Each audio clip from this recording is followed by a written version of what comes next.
افغانستان یا افغان جو باشندوں پر جو ہے اس کا بوجھ ڈالتی ہے، تو پھر یہ بات کلیئر ہو جائے گی جب یہاں افغانی نہیں ہوں گے کہ پھر بھی دہشت گردی ہو رہی ہے کہ نہیں ہو رہی، پھر بھی جو ہے وہ یہاں صورتحال ٹھیک ہوتی ہے کہ نہیں ہوتی، تو یہ کم از کم اس کا فیصلہ ہو جائے گا۔ اشفاق صاحب، یہ بات تو بڑی زبردست ہے کہ جو بھی جس بھی ملک کے شہری ہیں ان کو اپنے ملک واپس جانا چاہیے۔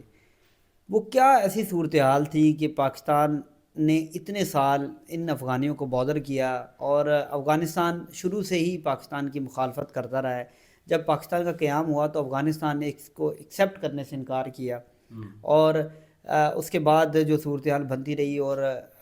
جب بھی دیکھا کہ پاکستانیوں نے اپنے کھلے دل سے ایکسیپٹ کیا، آپ کو پتہ ہے کہ 40 لاکھ مہاجرین جو ہیں ان کو پاکستان میں ایکسیپٹ کیا گیا، اور اس کے بعد ان کو رہائش دی گئی، لیکن سیکیورٹی ادارے کے افسر کے ساتھ موجود تھا، ان سے میں نے پوچھا کہ افغانیوں کے حوالے سے یہ فیصلہ کیا گیا ہے، اس پر آپ کا کیا پوائنٹ آف ویو ہے؟ انہوں نے کہا کہ یہ کئی سال پہلے بھی ہم نے اس طرح کا پلان جو تھا وہ بنایا تھا، لیکن سیکیورٹی اداروں کی جو رپورٹس تھیں ان کے مطابق کہ افغان جو 40 سال سے رہ رہے ہیں، یہ پاکستان کے گلی کوچے ہر جگہ کو جانتے ہیں۔ دوسری بات یہ ہے کہ یہ افغان خدا نخواستہ ان کو کسی گمراہ قسم کا جو فتویٰ اگر مل گیا تو یہ تو پاکستان میں ہر جگہ پر دہشت گردی کر سکتے ہیں۔ دوسری بات انہوں نے کہا کہ ایک حکمت عملی کے تحت ان لوگوں کو واپس بھیجا جا سکتا ہے، فورسفلی ان کو بھیجنا جو ہے وہ خطرناک ہو سکتا ہے، کیونکہ آپ کو پتہ ہے کہ افغانستان کے بہت سے ایسے لوگ یہاں پر غیر رجسٹرڈ ہیں جو کہ کاغذوں میں ہیں ہی نہیں۔ اس کے علاوہ پاکستان اور افغانستان کا بارڈر اتنا بڑا ہے کہ اگر جو پاکستان کی ٹوٹل فوج ہے وہ بھی بارڈر پہ لگا دی جائے صرف افغانستان کے بارڈر پہ، تو تب بھی اس بارڈرز کو کنٹرول نہیں کیا جا سکتا۔ اس کے علاوہ ایران کا بارڈر ہے، اس کے علاوہ انڈیا کا بارڈر ہے، تو یہ 2-3 بارڈر جو ہیں، اور صرف اس میں ایک بارڈر جو ہے وہ محفوظ ہے، وہ ہے چائنا کا۔ اس کے علاوہ تینوں بارڈر جو ہیں کیونکہ ایران کو برادر ملک ہے اس کے حوالے سے کہا نہیں جاتا، لیکن آپ کو پتہ ہے کہ کلبھوشن یادو جو تھا وہ ایران سے پاکستان آیا تھا۔ اسی طرح جو بلوچ جو دہشت گردی ہوتی ہے BLA کی، وہ بھی زیادہ تر سپورٹ جو ہے وہ ایران سے ہوتی ہے، اور ایران سے، کیونکہ آپ کو پتہ ہے کہ حالیہ جب ایک حملہ کیا تھا پاکستان پر، میزائل حملہ ایران کی جانب سے ایک میزائل گرایا گیا تھا، تو اس کے بعد جو رسپانس دیا گیا تھا وہ بلوچستان میں ان بلوچوں پر جو پاکستان میں انسرجنسی پھیلاتے ہیں۔ تو اس حوالے سے آپ کو لگتا ہے کہ حکمت عملی جو حکومت کی اس وقت چل رہی ہے وہ کامیاب ہوگی، جس وقت تحریک انصاف بھی جو ہے وہ حکومت کو سپورٹ نہیں کر رہی، اور تحریک انصاف وہ جماعت ہے جس کو ایکسیپٹ کریں یا نہ کریں وہ پاکستان کی سب سے بڑی جماعت ہے؟ آپ کو نہیں پتہ، یا آپ یہ نہیں سمجھتے کہ یہ اس جماعت کو ساتھ لے کر اس کے بعد یہ فیصلہ کرنا چاہیے تھا؟ دیکھیں، اگر بات تاریخی طور پر یہی ہے کہ پاکستان نے جب افغان جنگ شروع ہوئی تو جو ہے کچھ ملک تھے جنہوں نے اپنے دروازے کھولے۔ ایک تو یہ کہ ایک تو پاکستان تھا، اس نے اپنے دروازے کھولے، ایک ایران تھا، اس نے اپنے دروازے کھولے کہ یہاں ان کو بسا لیتے ہیں۔ لیکن پاکستان اور یعنی ایران کے پالیسیوں میں بڑا فرق تھا۔ ایک فرق یہ تھا کہ جو ایران تھا اس نے ایک لمیٹڈ ایریا، انہوں نے وہ کیمپ بنائے، کیمپ سے آپ باہر نہیں جا سکتے، کیمپ میں آپ کو ساری چیزیں ملیں گی جو پناہ گزینوں کو ملتی ہیں، لیکن وہ آج بھی وہ وہاں کیمپوں میں رہ رہے ہیں۔ لیکن ہم نے جو ہے بہت زیادہ ان کے ساتھ وہ ہمارے یعنی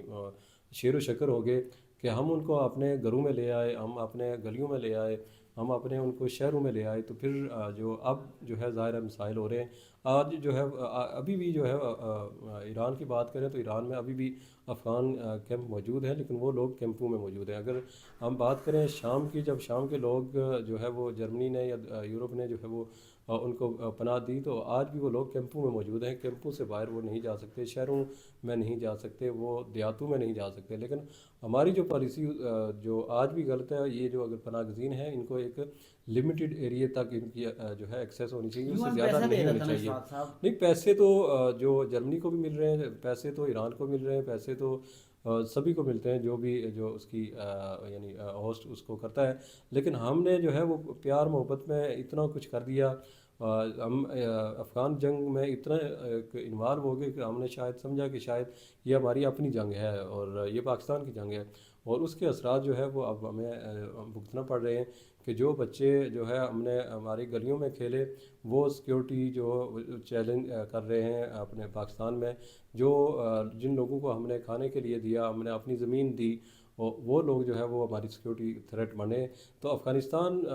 اگر کی تاریخی بات کریں تو اس کے پاکستان کے ساتھ کبھی بھی اچھے تعلقات نہیں رہے، اور انڈیا کے ساتھ ہی اس کے اچھے تعلقات رہے ہیں۔ آج بھی اس کے ساتھ اگر بات کریں انڈیا کے ساتھ تعلقات کی تو وہ اس کے ساتھ اچھے ہیں، لیکن ہمارا ایک مشکل ہمسایہ ہے، ایک آسان ہمسایہ نہیں ہے، اور ہم نے اس کو بہرحال برداشت کرنا ہے۔ اور بہرحال یہ افغانیوں کے بارے میں ہمیں ایک دفعہ یہ فیصلہ کرنا ہوگا کہ اگر افغانی ہی سارے مسائل کی جڑ ہیں تو پھر افغانیوں کو نکل جانا چاہیے۔ اس کے بعد اگر پھر بھی ہم کہتے ہیں کہ ہمارے مسائل ٹھیک نہیں ہیں تو پھر شاید ہم یہ سوچ جو ہم بیانیہ بنا رہے ہیں وہ شاید وہ ٹھیک نہیں ہے، اس کی کوئی پائیداری نہیں ہے۔ بہت شکریہ، جیسے کہ اشفاق مغل صاحب بڑا تفصیلی طور پر جو اس طرح کے جو پاکستان کی فارن پالیسی ہے اس پر نظر دوڑاتے ہیں اور بتاتے ہیں کہ کیسے افغانستان کی تاریخ اور افغانستان نے جو پاکستانیوں کے ساتھ کیا اور پاکستان نے جو شیر و شکر ان کے ساتھ کیا اور جو احسانات کیے، لیکن اس کا بدلہ کیا ملا کہ وہ جس کو کرکٹ کھلائی تھی وہ پاکستان پر تنقید کرتا ہے، وہ جن کو گلیوں میں رہائش دی، زمینیں دی، وہ پاکستان پر دہشت گردی کے حملے کرتے ہیں اور اس میں ملوث ہوتے ہیں۔ تو آج کے پروگرام میں رانا عثمان اور اشفاق مغل کو دیجیے گا اجازت، اگلے پروگرام میں پھر آپ کی خدمت میں ایک نئے ٹاپک کے ساتھ حاضر ہوں گے۔ اللہ حافظ۔